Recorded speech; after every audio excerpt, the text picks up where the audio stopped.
Sa paggawa ng mga ritual o spells, in short, pampaswerte, may mga nakalatag na mga araw at oras na dapat isagawa o dapat usalin ng mga dasal. Kaya naman yan ang ating pag-uusapan ngayon sa videong ito.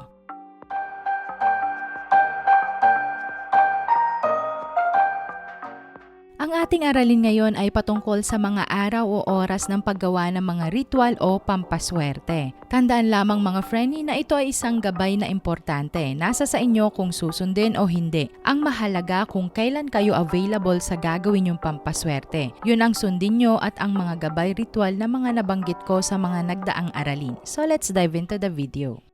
Number 1, kung gagawa ng ritual o spell para sa pag-aaral o mga deals na kinakailangan ng matalas na kaisipan para sa mga pagsusulit o mga gawaing nangangailangan ng sapat na focus at hindi pagkalito, mainam kung gagawin ng mga ito sa araw ng Lunes at Wednesday. Pwede naman sa ibang araw, especially kung nataon sa waxing moon or full moon.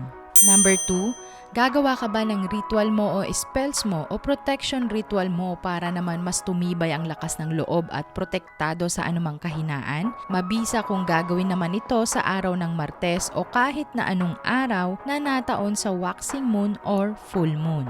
Number 3, kung gagawa ng protection ritual o spells lalo na kung may kasamang cleansing at meditating para sa peace and relaxing mind, mainam kung gagawin ito sa araw naman ng Lunes o kahit na anong araw na nataon ang waxing moon or new moon. Number 5, kung para naman sa good luck, opportunity at abundance ang gagawin na ritual o paggagawa ng mga pampaswerte na may kinalaman sa luck and opportunity, mainam kung gagawin nyo ito sa araw ng Wednesday. Pwedeng pagsabayin ang number 4 at number 5 na gabay na nabanggit at sa mga araw na may waxing moon o blue moon.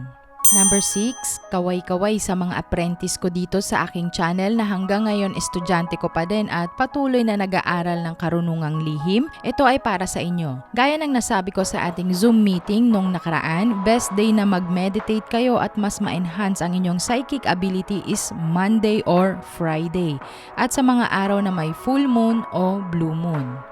Number 7, kung gagawa ng healing ritual mga friendly plus meditation, make sure na gagawin ito sa araw ng Thursday, Sunday at sa mga araw na natapat ang full moon o blue moon. Maaaring sabayan din ng iba pang mga ritual kung magkakatapat sa araw ng nasabing liwanag ng buwan. Number 8, ang mga ritual na may kinalaman sa negativity o removing negative energy, make sure gawin ito sa araw ng Sabado. Gaya ng mga nabanggit ko sa mga nagdaang aralin, banishing spells pwede sa araw na ito at sa mga araw na may dark moon or waning moon. Number 9 at pinaka-importante ang cleansing ritual. Ito ay pwede kahit sa anong araw gaya ng mga ibang nabanggit na spells and rituals. Lahat pwede yan kahit na anong araw kayo available. Pero mas mainam pa din sa mga nabanggit na gabay. So going back sa number 9, aside sa araw-araw kayo mag-cleansing, kung hindi naman kayo available, pwede naman sa Sabado, Lunes, Huwebes o Linggo at sa mga araw na may waxing moon at blue moon.